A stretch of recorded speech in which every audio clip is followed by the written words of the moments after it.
Hello, what's going on, everyone? Thank you so much for joining me here this morning on Narcissism 101, Cracking the Code with me, Paul Wisdom. All right, so before we talk about what we're going to talk about, if you want a one-on-one session, you can email me at paul.wisdom_03@hotmail.com, or you can send me a text message at 647-406-3057. If you want to call, just send a text to that number and just let me know you want to talk about your narcissistic experience, and I'd be more than happy to give you the help that you need. Okay, so what we are going to talk about for this morning is being comfortable with being uncomfortable. I know, sounds interesting, right? Being comfortable with being uncomfortable. So, we know that the narcissist causes chaos, confusion, and control. Narcissists are pros at this. They are master manipulators. And if you've been watching my videos for quite some time now, you know that narcissists, this is what they do for a living. And I've mentioned this before in many of my videos, that this is a full-time job for the narcissists. They do this every day of their lives. And narcissists know exactly what they are doing, guys.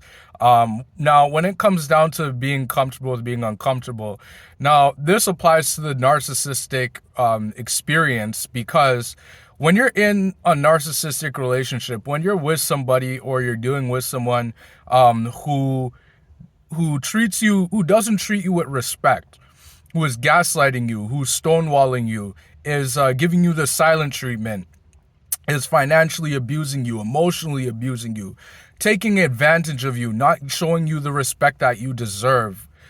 When you're doing this, guys, you feel uncomfortable. You feel like you're walking on eggshells. You feel as though there's nowhere to turn to, because most likely the narcissist did what is known as a smear campaign, where they blew up your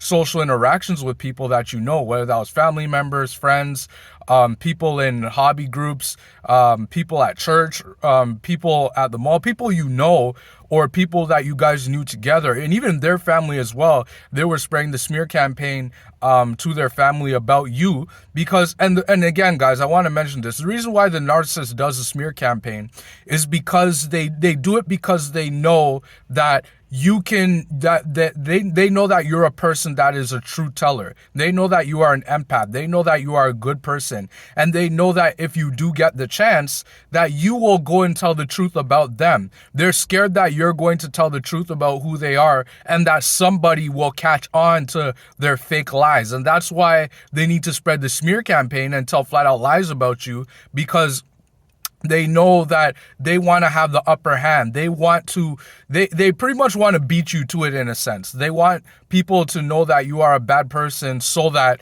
you can't tell them that they are a bad person. I hope that makes sense to you guys. And so when it comes down to it, guys, being comfortable with being uncomfortable, when you're in the narcissistic relationship, guys, I know it's tough, it's challenging. It's one of those relationships that it's not like any other relationship, like a normal toxic relationship where it's like you guys break up, you guys go throughout the relationship. It's not an easy relationship, and you guys figure out that, you know what, it's just not going to work out because you guys are different people. But it's not a relationship that you have to heal from. See, when you're dealing with the narcissist, when you guys break up, many times people have to heal from the relationship, because it's a spiritual exchange, right? And so when it comes down to it, guys, being comfortable with being uncomfortable, right? When you're in that relationship, you have to always try to find your ground. You always have to try to find a way to be comfortable, because you're so uncomfortable. You're constantly walking on eggshells. You never know if the narcissist is going to scream at you or yell at you. You don't know if they're going to give you the silent treatment. You don't know if you're going to be able to get an answer from them. If you don't know if you're always thinking on, you're always walking on your toes. You're always feeling like, if I say this, are they going to yell at me? If I say that, are they going to give me the silent treatment? If I tell them this, like, you're always trying to think about what your next move is going to be. You don't feel like there's any stability. You don't feel comfortable. You know what I'm saying? And so that's why the narcissistic relationship, when it comes down to it, it's one of those relationships where you have to try and sort of be comfortable with being uncomfortable, because you don't know and many times you're going to want to leave, but you don't know how to leave because you're scared that if you do leave, that the narcissist will, will assault you. You're always scared of what they're going to do, right? And, it depends on what narcissist you're dealing with as well, right? If you're dealing with a covert narcissist, if you're dealing with a malignant narcissist, if you're dealing with the overt narcissist. Now, I've made a video and I talked a lot about the malignant narcissist, because the malignant narcissist is probably the most dangerous narcissist you will ever encounter. And that is because the malignant narcissist, these are the narcissists that will actually physically put their hands on you. They will actually assault you. They could potentially kill you if they get the chance to. That's why I say with the malignant narcissist, when it comes down to it, malignant narcissists, you don't want to let them know that you're going to leave them. You should never, and even with other narcissists, like the covert, the overt, you don't want to, even though these ones won't put their hands on you physically, you still don't want to let them know that you're leaving, because even with the malignant narcissist, even though they'll assault you and things like that, the covert narcissists, they will actually, depending on how dangerous they are, the covert narcissists can actually get the authorities involved, and they can actually tell the police on you. They can get other people against you. Like covert narcissists, what you have to understand about them is that covert narcissists, they don't physically, they always want to keep you on edge. They don't want you to know what they're thinking. They always want to know that they have one step ahead of you. And that's why covert narcissists, they don't communicate with you directly. They always want to have you thinking, they always want to have you on your feet so that you don't know where you stand with them, right? And that's why they don't communicate directly. They do that thing where they're very passive aggressive and they're rude and they're disrespectful, because that's what the covert narcissist does. Now, the overt narcissist, on the other hand, they're like the covert narcissist. The only difference is that they're very loud. They won't physically put their hands on you, most likely, but they're very loud. They'll get in your face. They'll start yelling and screaming at you. They'll slam doors on you. They will cuss you out. They'll do all those many things. That's what the overt narcissist does. But guys, what I want, the main point of my video today is this morning is to let you know that with regards to narcissists, the narcissistic experience, many times you're gonna have to be comfortable with being uncomfortable. And I mean, also keep in mind that many of you guys may have kids. You may have had a child with the narcissist.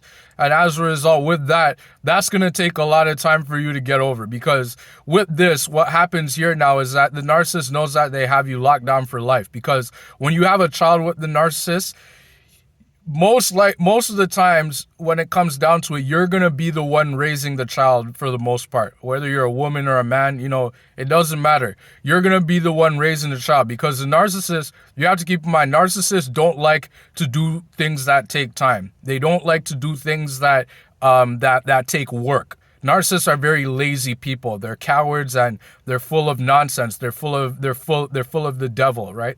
And the devil loves everything that is bad. They don't like anything that is good.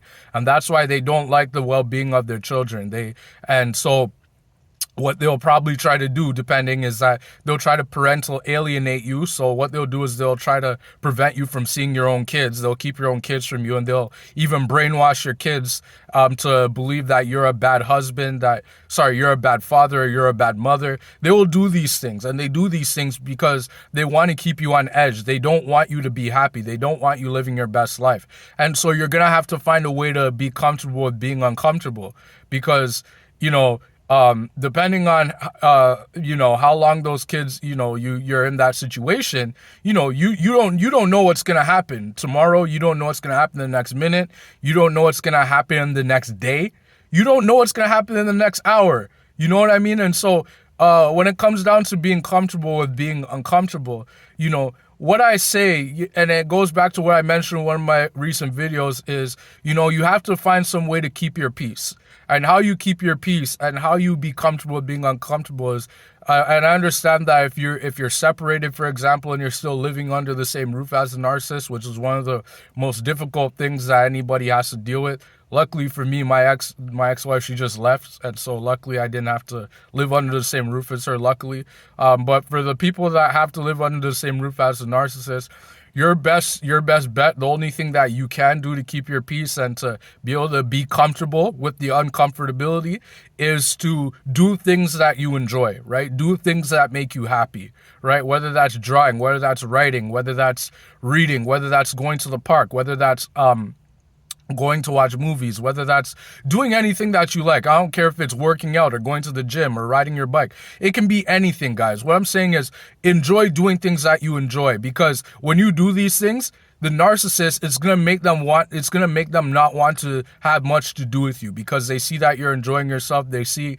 and again, it depends on what narcissist you're dealing with. If you're dealing with a malignant narcissist, your best bet is to get in touch with someone like a close friend or someone that you know, who has your best interests at heart, and then you get in touch with them and you try your best to get into safety, like whether that's moving in with them short term, whether that's them helping you out, getting a separate place from the narcissist. But keep in mind, do not tell the narcissist that you're making any moves. Do not do it. Just make your moves silently. Take all the things that are important to you at the time, and then move on and don't look back. Because narcissists, they're very controlling people, and they will try to control you. They will want stuff from you all the time, okay?